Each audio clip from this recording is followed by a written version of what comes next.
बिस्मिल्लाहिर्रहमानिर्रहीम। स्टूडेंट्स, आज का जो लेक्चर है ये एमडी कैट स्टूडेंट्स के लिए बहुत ही इम्पोर्टेंट। आज हम यूनिट 2 एमडी कैट के सिलेबस के अकॉर्डिंगली जो यूनिट 2 है उसकी इम्पोर्टेंट एमसीक्यूज़ को मैं यहाँ पे डिस्कस करूँगा। सबसे पहला जो एमसीक्यू मैं यहाँ पे डिस्कस करना चाहता हूँ, ये स्टूडेंट स्टेटमेंट यहाँ पे देखें। A boy pulls a toy car through a distance of 5 meters by applying a force of 0.5 Newton, which makes an angle 60 degree with the horizontal. The work done by the boy. Work done आपने students calculate करना है। तो students इसके लिए हम यहाँ पे mention करेंगे, गौर से देखिएगा। इस पर्टिकुलर केस में यहाँ पे गिवन है जी, डिस्टेंस गिवन है 5 मीटर। उसके बाद यहाँ पे फोर्स गिवन है और फोर्स की वैल्यू है 0.5 न्यूटन और एंगल यहाँ पे गिवन है 60 डिग्री। वर्क डन पूछा गया है और वर्क आप जानते हैं ये बराबर होता है एफ डॉट डी के। अब इसको अगर आप रिमूव करें डॉट को तो ये बन जाता है F D cos theta. Value लगा दें, एफ की वैल्यू 0.5 है, डी की वैल्यू 5 है और थीटा कॉस 60 डिग्री। अब इसको सॉल्व करें तो ये बन गया जी 0.5 इंटू 5 कॉस 60 का मतलब होता है 1/2, जिसे 0.5 कहता है। यानी साइन 30 और कॉस 60 स्टूडेंट्स बराबर होता है, ये 1/2 के बराबर होता है। अब यहाँ पे देखें, पॉइंट को अगर आप रिमूव करें तो ये 10 आ गया।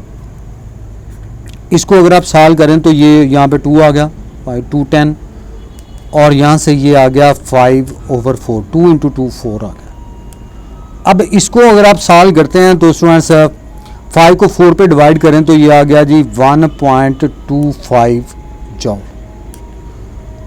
तो यहाँ से हमें ये क्लियर हो गया कि option A is the correct option, 1.25 जॉल।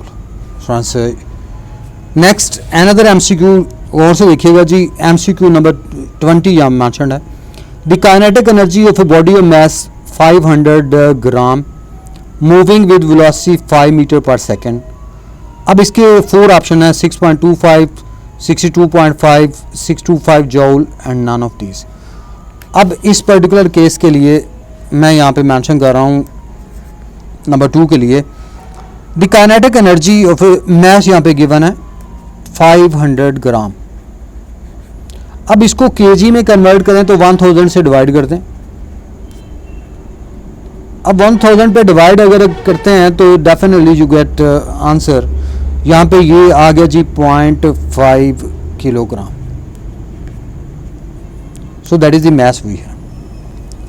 और काइनेटिक एनर्जी की वैल्यू यहाँ पे गिवन है जी, काइनेटिक एनर्जी बराबर है इस पर्टिकुलर केस के लिए, और काइनेटिक एनर्जी हमने कैलकुलेट करनी है और वेलोसिटी यहाँ पे गिवन है 5 मीटर पर सेकेंड।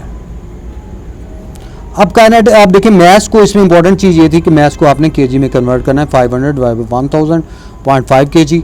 अब काइनेटिक एनर्जी का फार्मूला लगा दो, ये आ गया जी हाफ mv²। वैल्यू लगाएंगे, हाफ m की वैल्यू 0.5 है और v की यहाँ पे गिवन है जी 5 का स्क्वायर। अब इसको सॉल्व कर लें तो 1/2 और यहाँ 0.5 का मतलब होता है 5/10 और ये बन गया हमारे पास 25। अब 25 यहाँ पे आ गया। 25 को आप 5 से मल्टीप्लाई करें 125 और ये यहाँ पे कितना आ गया 20। तो 125 को आप 20 से डिवाइड कर दें तो 20 से डिवाइड करेंगे तो 6 आ गया यहाँ पे 120। ये आ गया हमारे पास 5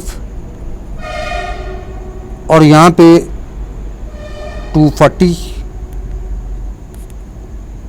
ये हमारे पास 10 और यहाँ पे अगेन हमारे पास 6.25। तो 6.25 जॉल। सो that is the right answer.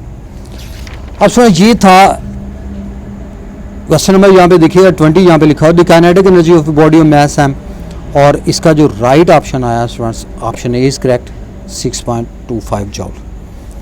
Then आ जाते 27 पे। ये गौर से देखिएगा स्टेटमेंट, ये स्टेटमेंट बहुत important. Watt into second is the unit of, watt into second of the unit किसका है जी? फोर्स का, वर्क का, पावर का, और नन ऑफ दीज। अब इसमें इंपॉर्टेंट चीज़ इसका फार्मूला है स्टूडेंट्स।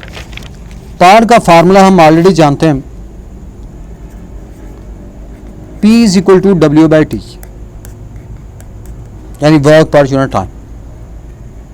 अरे पावर का यूनिट क्या होता है जी? अब इसको आप मल्टीप्लाई कर दें तो यहाँ पे देखें ये इससे क्रॉस मल्टीप्लाई हो गया, तो W किसके बराबर हो गया? P इंटू टी के। अब P पावर इसका यूनिट क्या होगा? वाट,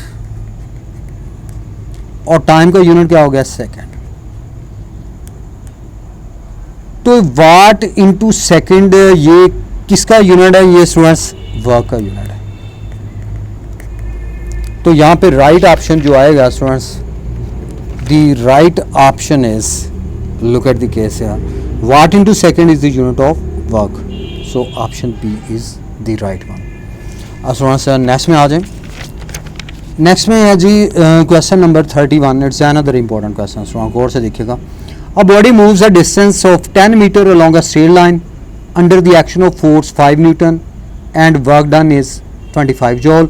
The angle which force makes with the direction of motion will be, angle यहाँ पे आपने कैलकुलेट करना है। अब यहाँ पे देखिए इस पर्टिकुलर केस के लिए डिस्टेंस गिवन है students 10 metre, 10 metre distance given है, और उसके बाद यहाँ पे फोर्स की वैल्यू गिवन है 5 न्यूटन, और वर्क की वैल्यू भी गिवन है कि वर्क कितना है जी? 25 जूल के बराबर है। The angle you are looking for, theta की वैल्यू आपने कैलकुलेट करनी, तो W किसके बराबर हो गया? F डॉट डी के। अब इसको अगर आप सॉल्व करें तो ये बन गया जी F D cos of theta, या W is equal to F D cos theta, ये इसके बराबर है। अब इसी एंड पे अब देखिए थीटा हमारा टारगेट है यहाँ पे, यानी theta is our target, theta की वैल्यू हम कैलकुलेट करेंगे। तो इसी एंड पे W की वैल्यू यहाँ पे लगा दें 25, F की वैल्यू कितनी है? 5 है, और यहाँ पे ये 10 है, और cos theta as it is रखें। तो कॉस थीटा आप यहाँ से एक एंड पे ले आए, तो 25, 5 इंटू 10 यू गेट 50, और इसको अगर आप सॉल्व करें तो ये 1/2 आ गया। थीटा हमें चाहिए, तो theta is equal to cos inverse 1/2। अब कॉज इनवर्स 1/2 का मतलब ये है कि कॉज की वो एंगल जिस पे कॉज की वैल्यू 1/2 होती है स्टूडेंट्स, वो कितना होता है जी? You all know that is 60 degree. तो थीटा की value students 60 degree, so that is the right option, और ये हमारे पास ये option A is the correct one. अब नेक्स्ट में देखिए, इसमें लिखा हुआ है जी another important MCQ, the work done by force keeping an object in a circular motion with a constant speed. अब देखिए सर्कुलर मोशन स्टूडेंट्स क्या होती है? सर्कुलर मोशन में आप सारे जानते हो कि इसमें मोशन एक क्लोज पाथ में होती है, और आप जानते हैं कि वर्क डन ना ग्रेविटेशन फील्ड ना क्लोज पाथ में वर्क डन की वैल्यू क्या होती है स्टूडेंट्स? 0 होती है। सो 0 इज द राइट ऑप्शन। अब नेक्स्ट में स्टूडेंट बहुत ही इंपॉर्टेंट क्वेश्चन, ये आप लोगों ने अच्छे तरीके से समझना है students. A rubber ball falling from a height of 5 meter rebounds from a hard floor and loses 30% of its energy in the impact. The height of the rebound is, height of the rebound पूछा है कि height कितनी होगी। अब सुना, ये important question आप लोगों ने गौर से समझना है। तो हम यहाँ पे नेक्स्ट में लिखते हैं जी, इसमें उसने ये चीज़ बताई है, rubber ball falling from A height, ये हाइट जो है ये गिवन है, और इस पर्टिकुलर केस के लिए हाइट की वैल्यू जो है ये 5 मीटर है। सो दैट इज द हाइट। ये फ्लोर है,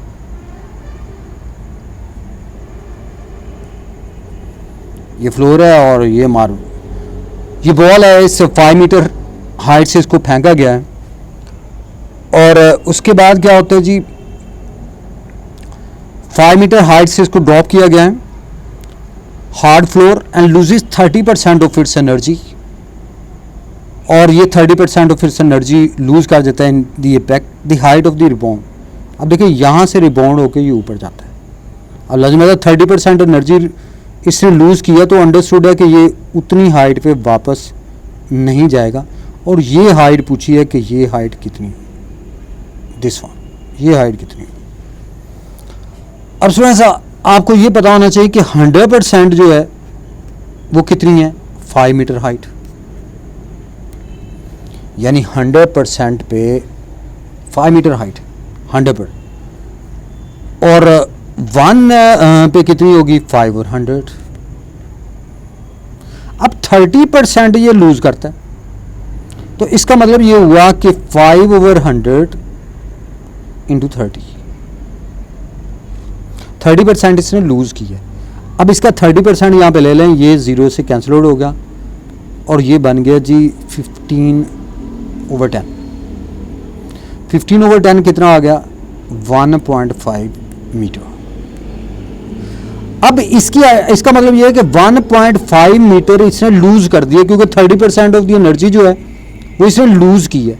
तो 1.5 मीटर जो है ये इसने अपनी हाइट जो वो रिमूव कर दी, यानी लूज कर दी।